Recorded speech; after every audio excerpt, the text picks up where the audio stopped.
One, two, three. Right on. It's a land that God, if he exists, has created in anger.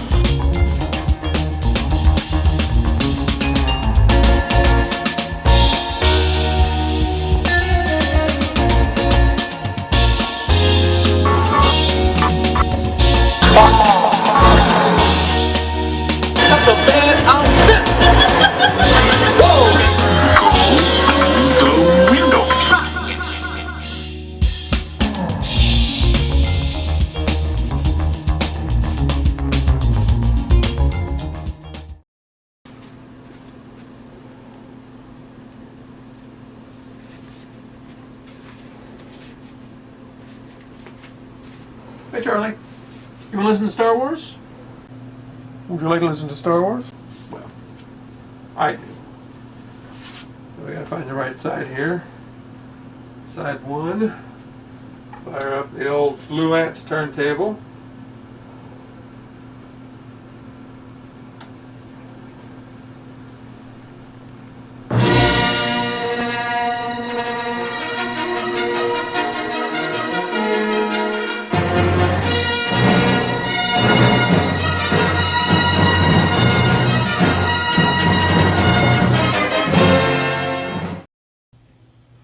Greetings and welcome to this first edition of Geeking Out with Galaxy Infinitum, which will be just a little place where I do exactly that, geeking out over various things that I find cool.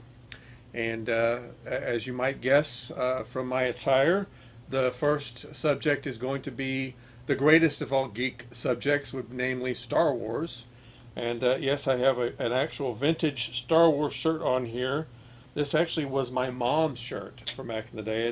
Thus it is a little bit tight on me, but actually it does, I can wear it. And it's got this really cool, I got a few of these shirts that I found. We're taking a look at a few more of them later. A couple that were my mom's, a couple that were mine. And but I like this one because it's got this really cool, look with this 3PO and Luke.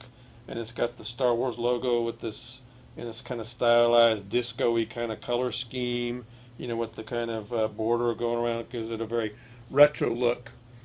Of course, back then it wouldn't have been retro. To do then now would be retro. To do then was very nowtro, if you will. And also, I'm enjoying a tasty beverage in a Burger King Star Wars glass, which features this really gorgeous artwork. There were these watercolor originals that were done. I should have looked up the artist, but I neglected to do that in my research. But they're really beautiful, and these were promos. Not when the movie came out. It was like the next year, like January of '78. As we'll talk about later, there was very little actual Star Wars merchandising at the time. Burger King presents 4 bright, colorful Star Wars glasses. Hey, it's Luke Skywalker. And the princess. Gee, wow! Get your kids a different Star Wars glass each week. Buy a regular serving of Coke for 59 cents plus tax. Get Chewbacca. Get Darth Vader. R2-D2 and C-3PO. What mission? What are you talking about? We can get all 4. Star Wars glasses at Burger King until February 2nd. You can get a Coke and keep the glass, but you can also buy the posters. And I have a full set. Actually, we got 2 sets of the posters. I've got the best set on display in the living room. We'll take a look at those later. And I've got one surviving glass that's got a hairline crack in it. That's the Luke Skywalker glass, so I don't actually drink out of it. This one actually we got from Salvation Army along with some Return of the Jedi glasses. But it's in really fantastic shape, and it looks brand new. But we'll take a look at this and some more Star Wars related items.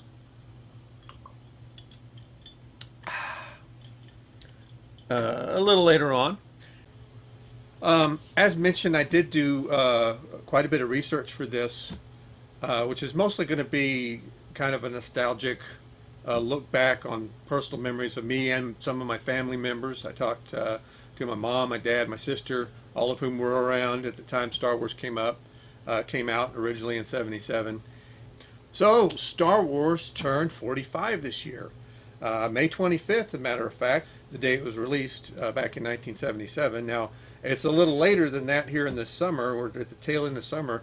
Normally I would have realized something as momentous as that earlier on, except I was steeped in completing our latest epic, A Puppet Lips Now, which, by the way, you should go check out after you watch this video, because it is batshit insane. It is completely unhinged.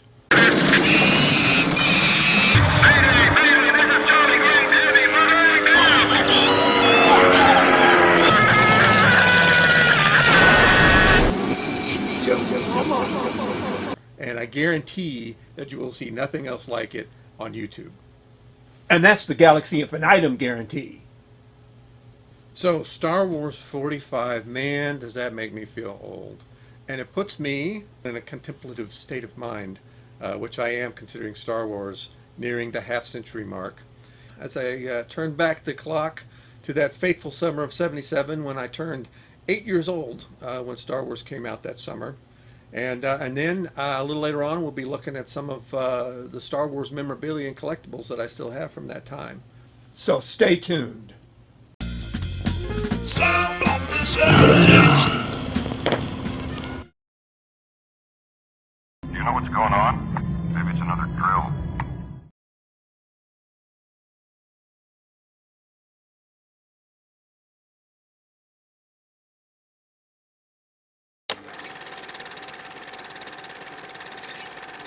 It's difficult for someone who wasn't around then to imagine this, but Star Wars came completely out of the blue.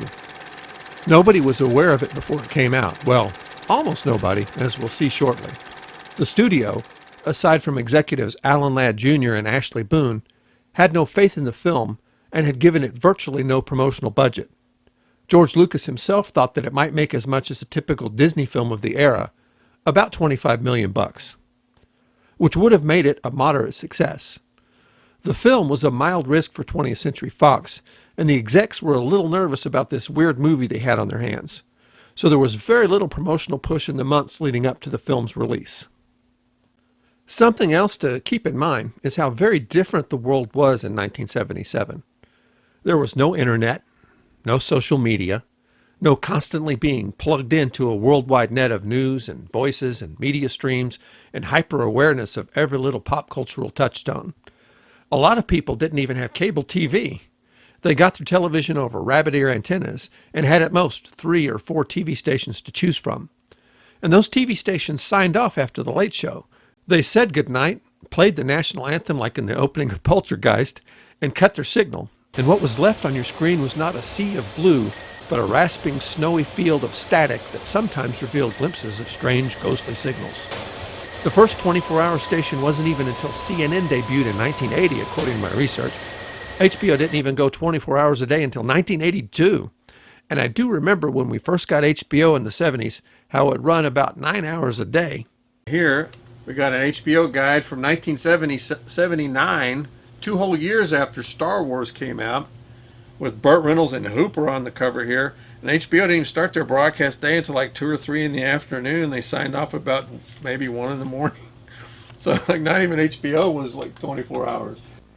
So there was no ever-present churn of media information out there for people to constantly be absorbing. Now, earlier I teased that most people had no clue about the cinematic tsunami that was headed their way in summer '77. Most. My family was a bit different from your usual 70s suburbanites in that we were hardcore science fiction fans and plugged into science fiction fandom. My mom, Danaline, was a lifelong SF fan, as was her father, Daniel McPhail, who was himself a founding member of science fiction fandom in the 30s, publishing one of the earliest science fiction fanzines, the Science Fiction News, beginning in June of 1931. Here he is, mentioned in the Visual Encyclopedia of Science Fiction.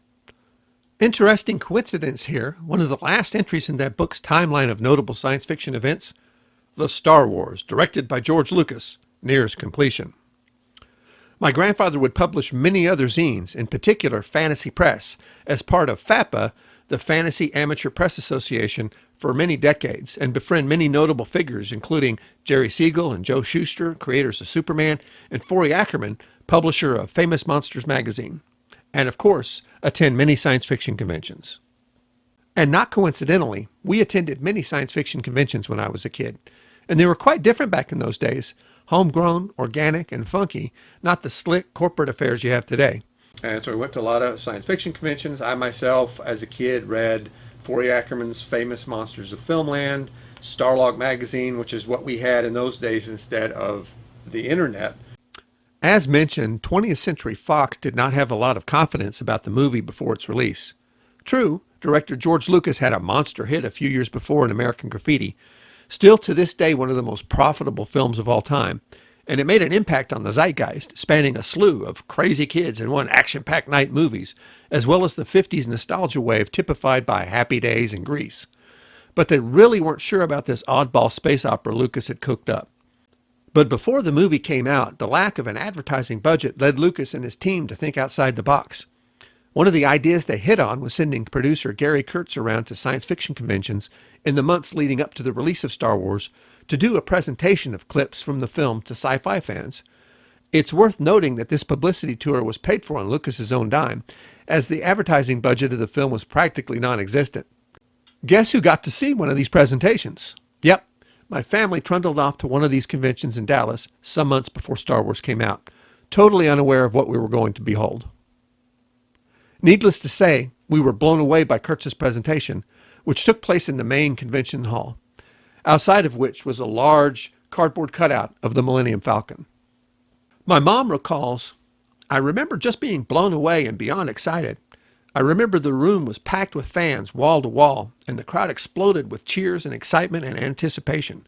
It was like nothing we'd ever seen." My mom got the chance to talk with Kurtz after the presentation. She recalls, "He was really happy to hear all I said, and he told me he and the others in the cast and crew were going out while the film was in post-production and making the presentations at cons because the studio wasn't quite sure about promoting the film. So they were doing all they could to get the word out because they believed in it so much. I can still remember the excitement of Kurtz's reaction as I gushed and gushed, told him about my dad and how I'd grown up around SF, and this looked like nothing I'd ever seen before." So we were super jazzed to see Star Wars afterwards, and so were most fans who saw the presentation. Now, this opinion wasn't shared across the sci-fi spectrum, as some hardcore sci-fi, and boy did they hate that term, folks like Isaac Asimov and Harlan Ellison hated the film.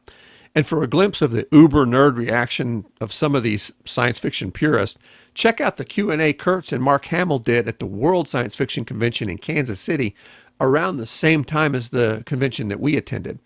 The point that these fans missed was that Star Wars was space opera and owed much more to sources like Edgar Rice Burroughs' John Carter of Mars stories than to something like the cerebral science fiction of Arthur C. Clarke or the new wave experimentation of Ellison. And as such, it was the childhood dream of generations of science fiction and fantasy fans at last come to pass. Other than a few big-budget A-picture exceptions like Forbidden Planet in 2001, most science fiction films had a decidedly bargain basement feel. Even at the time of Star Wars, the state-of-the-art of science fiction and fantasy was the rather expensive, but still cheesy, Logan's Run of the year before. I believe it was this buzz that the general public picked up on, leading to the film's surprise overnight success. But movie people, the studios and the exhibitors, still had not caught on. In the months leading up to the release date, my mom called all the local theaters. There were 3 or 4 theaters in town at that time, to see if any of them would be getting Star Wars.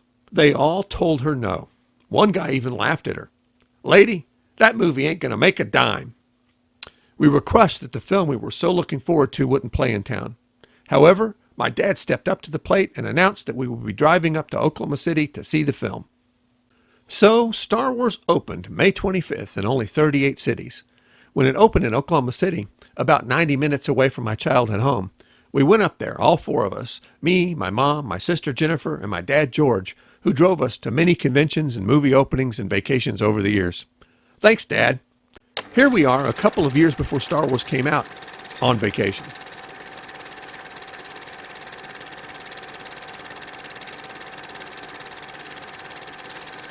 Star Wars was playing in one lone theater, the North Park Cinema 4, in the North Park Mall. We got there early.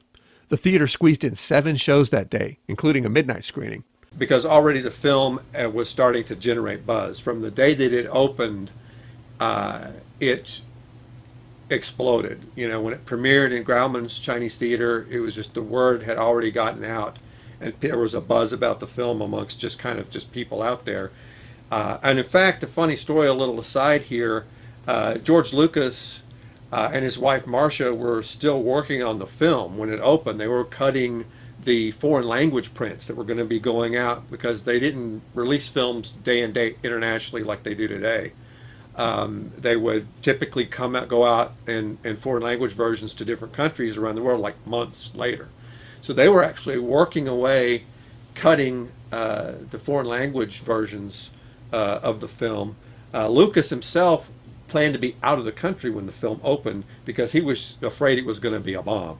So he'd actually planned a vacation with his pal Steve Spielberg to go to Hawaii and be out of the country when the film opened. But it was May 25th. They were working all day and into the night editing, and they took a break in the evening. George Lucas and his wife Marcia to go to a diner to have some supper, and they see this giant. And the diner happened to be down the street from Grauman's Chinese Theater, and they see this gigantic crowd of people in the street, just throngs in this line. And they were like, "What is going on?" And then they realized that, oh my God, these people are in line to see Star Wars, because they realized that it was opening night. And Lucas was in shock because he didn't expect this. I believe, if I remember the story correctly, they got on a plane the next day and left for Hawaii. And Lucas sat there on vacation in Hawaii getting these telegrams from Alan Ladd Jr., who was one of the executives. He was the guy that gave the green light to Star Wars, and he was him and Ashley Boone were the only two executives that believed in the film. And George Lucas kept getting these ecstatic telegrams from Alan Ladd Jr. Saying, "My God, the film is huge. It's a gigantic hit. It's going to be the biggest film of all time." And Lucas is just sitting there like just his mind blown, not believing what's happening. And at an aside within an aside, because it's such a great story.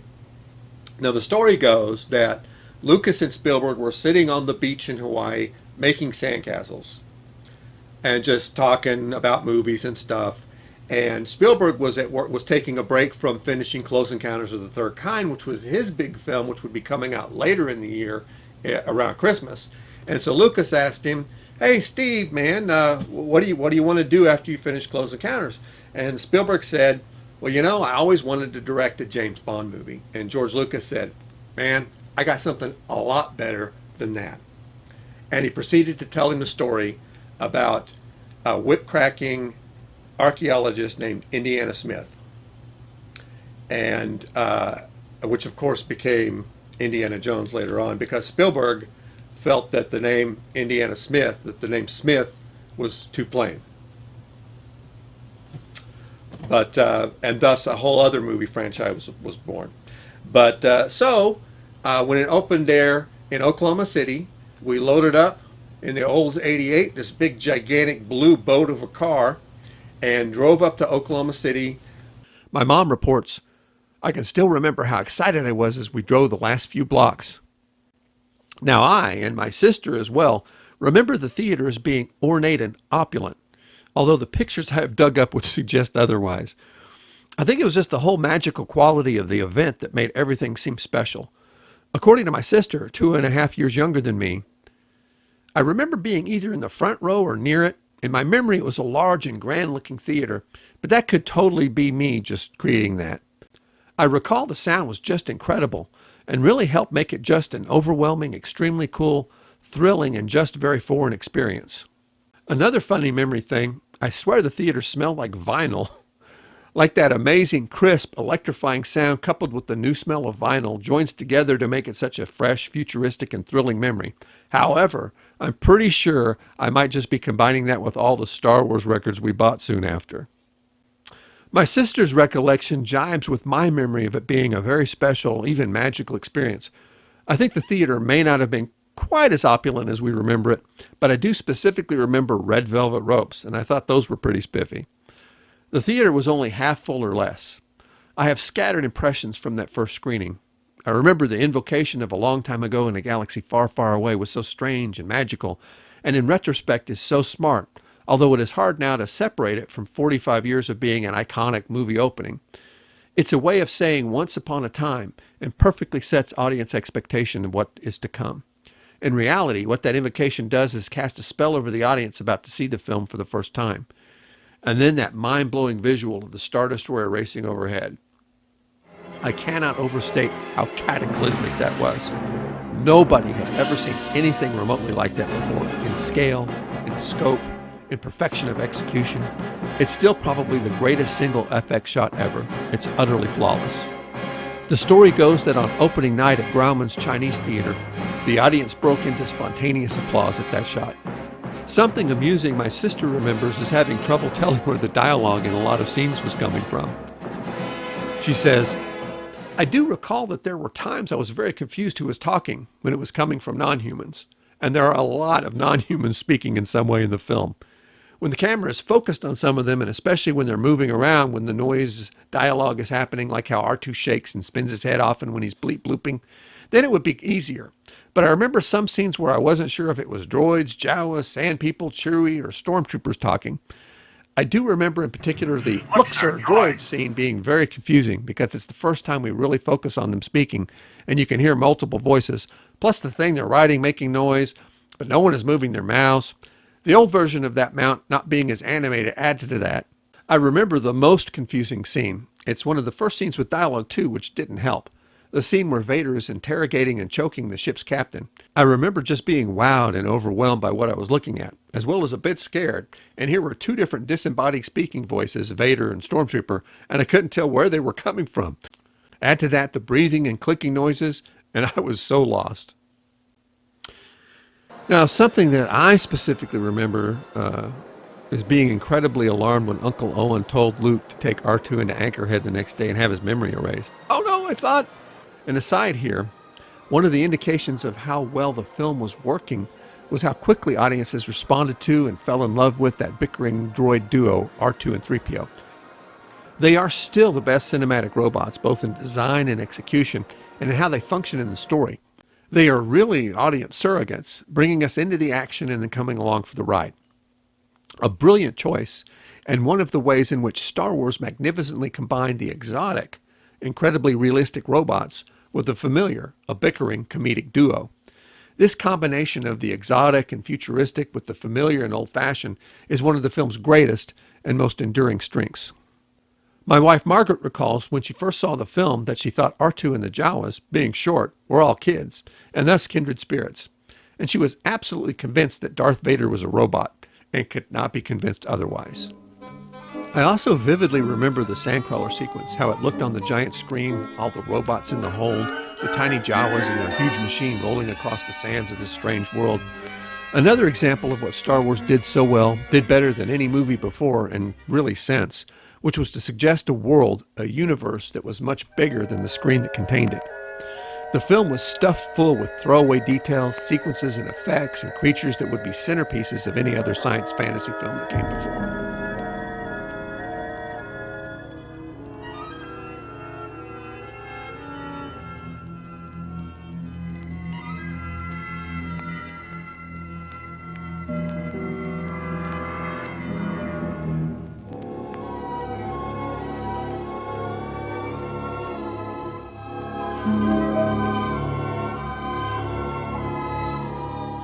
My sister recalls a couple of other funny details. When Vader goes to her cell with the mind probe, I thought they were going to inject Leia with milk. And hey, it does kind of look like milk here in the actual syringe from the Star Wars exhibit in 2000. My sister continues, when Luke found Leia, before they're in the shot together, she looked and sounded tiny to me, so I thought the milk had shrunk her.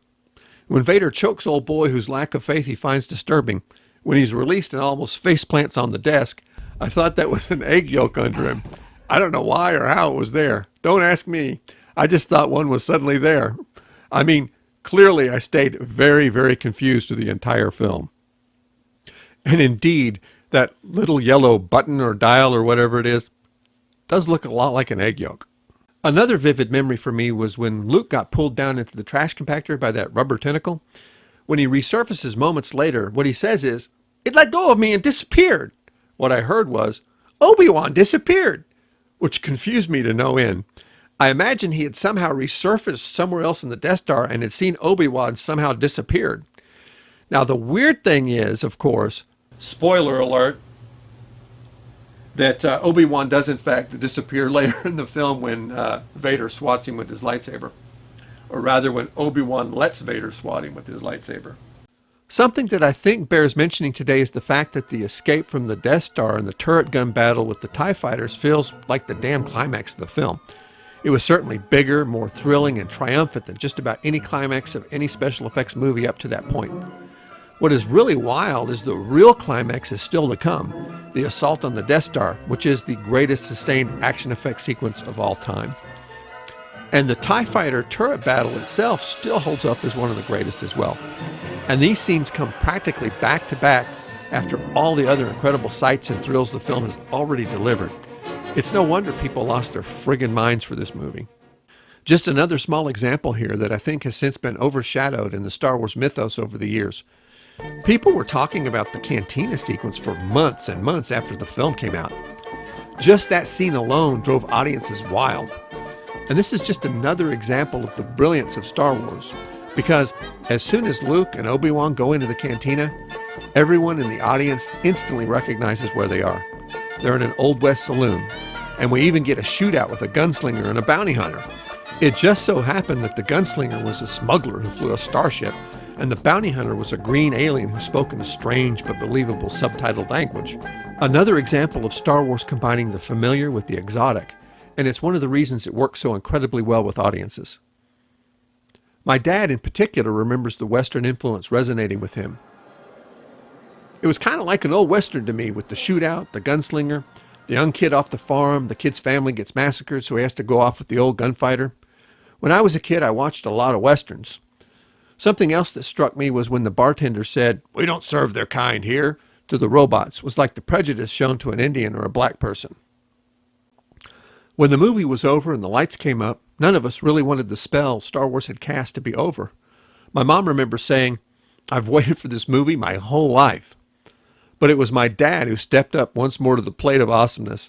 He recalls, "It was so entertaining, I just said, let's stay for the next show." And so we did, taking the trip to that galaxy far, far away all over again. My dad remembers, "I was really amazed that they didn't throw us out after the first show." According to my dad, the theater wasn't half full the first show, and it was a little more than half full the second show. When we came out, the people coming out of the theater were on the left, and on the right were people waiting to come in, and it was a long, long line. My mom remembers, when we left, floating on air, we left the still half-empty theater and saw the longest line of excited people I've ever seen. I remember people asking me how it was, and I said, "Best movie I've ever seen."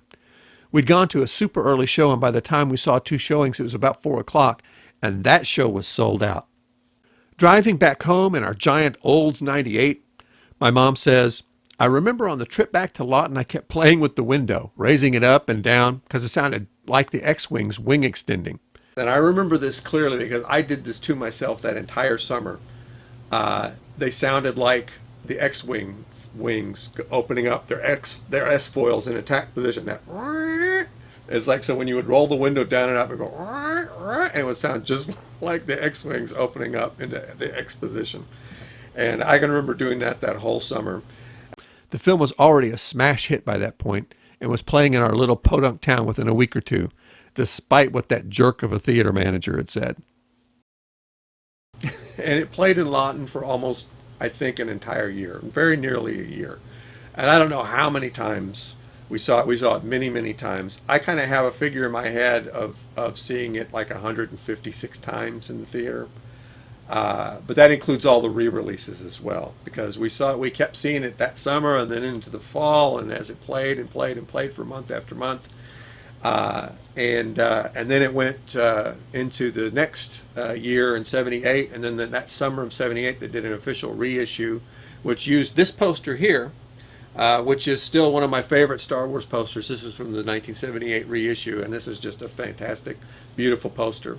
And we saw it many more times then, and countless times since on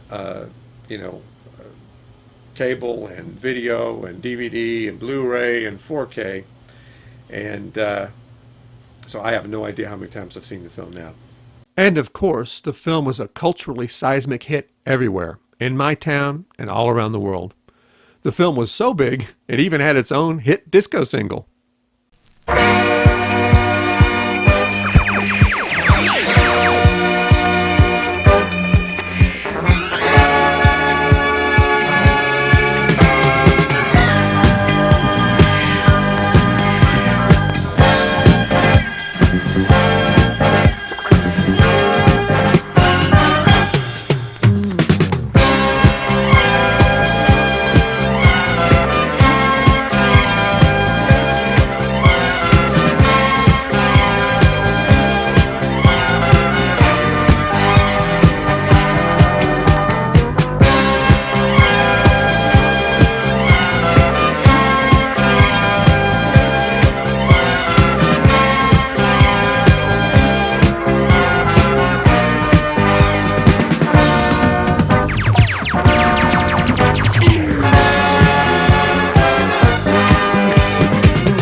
In retrospect, it's kind of easy to understand why Star Wars made 20th Century Fox nervous, if you look at Star Wars with fresh eyes. It really is kind of an oddball, weird, out-of-left-field movie, full of odd touches. It spends the first 20 minutes or so following around a bickering robot duo. It drops you into a strange, fast-paced world with minimal explanation. It indulges in weird digressions, like the sequence with the tiny desert scavengers, the Jawas, as they go about their normal existence, collecting technological scrap to sell to local homesteaders. The movie practically grinds to a halt here. There's not a word of English spoken for several minutes, as the movie seems content to just spend its time watching these strange little creatures go about their daily lives, capturing one of our heroes and hauling him away to their giant sandcrawler, which is filled with a menagerie of other clicking, clacking robots. The film is filled with odd little narrative digressions and quirky moments like this one. The film delights in showing us the hidden corners, the stuff behind the scenes that most movies would ignore. The trash compactor our heroes fall into later in the film, for example. The hilarious, once you start paying attention, stormtroopers who can't shoot worth a damn except for that opening scene, and who complain to each other that they have no idea what's going on. Do you know what's going on? Maybe it's another drill. I think that very quirkiness was one of the things audiences responded to in the summer of '77. I remember some very specific examples of this in that summer of '77. There were moments in the film that invariably got huge audience reactions, and they were very often those quirky, oddball moments I was talking about. R2 and 3PO miraculously not getting hit by any blasters in this bit early in the film always got a huge roar of laughter and cheers from those early audiences, and is a great example so early in the film of how well the film was working. R2 going clunk was another one that always got a huge audience response, and it shows how invested in the film the audience was and how endeared the audience already was with this completely artificial little character of R2-D2.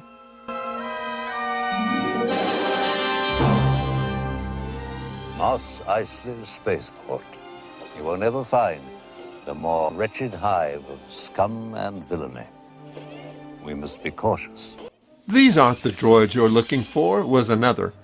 I remember this one cascading, starting with some laughter that then built with each new repetition from the stormtrooper to Obi-Wan's prompts. Then finally the audience would erupt into cheers with, "Move along, move along." Another example of just how in tune the audience was with the film's wavelength.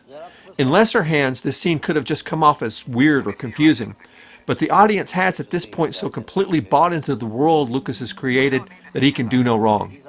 And this is another example of marrying the everyday with the exotic. One of the reasons the scene works so well is that everybody instantly recognizes the situation, a cop pulling you over. So the payoff of Obi-Wan just casually telling the cop to let them go is incredibly gratifying and funny. The holographic chess scene is another example of one of the film's quirky moments, and an example of the film's dedication to selling its world. A lot of imagination, effort, and technical expertise was devoted to what is essentially a throwaway character building bit. That's why it's so important and why it works so well. It gives the audience an amazing visual of something that is, in the universe of the film, essentially mundane, a board game. And it delivers a great bit of exposition for the new characters of Chewbacca and Solo, and a funny bit to boot. Always got a huge cheer from the audience. Let the Wookiee win. Here is another oddball throwaway moment. The mouse droid and Chewbacca's interaction with it is practically a non sequitur. The film offers no explanation for what this little droid is doing or why Chewbacca roars at it. Nor does it need to. It's just a weird thing that happens. A lesser film would be afraid to have a moment like this, or would feel the need to provide explanations for all these strange little details. For Star Wars, it's just a part of the world, and the film is far richer for it. This moment always got a huge audience laugh. Another, and perhaps most important element, was its tone. Star Wars is a miraculous balancing act of tone. It's built like a postmodern film, reforming old parts into something new, in a way like the very different Godard film Breathless. It throws together Flash Gordon, westerns, The Wizard of Oz, Kurosawa samurai films, the mythic underpinning of fairy tales, World War II dogfight films, and many other influences into its own unique synthesis. But it's postmodernism without irony. Its sincerity is its strength, and one of the things that audiences, wearied from years of pessimistic movies, embraced. And yet, it's not afraid to have its tongue in its cheek, to wink at the audience and say, hey, this is supposed to be fun, without devolving into camp. That is an incredibly difficult tone to pull off. Just a small personal recollection here.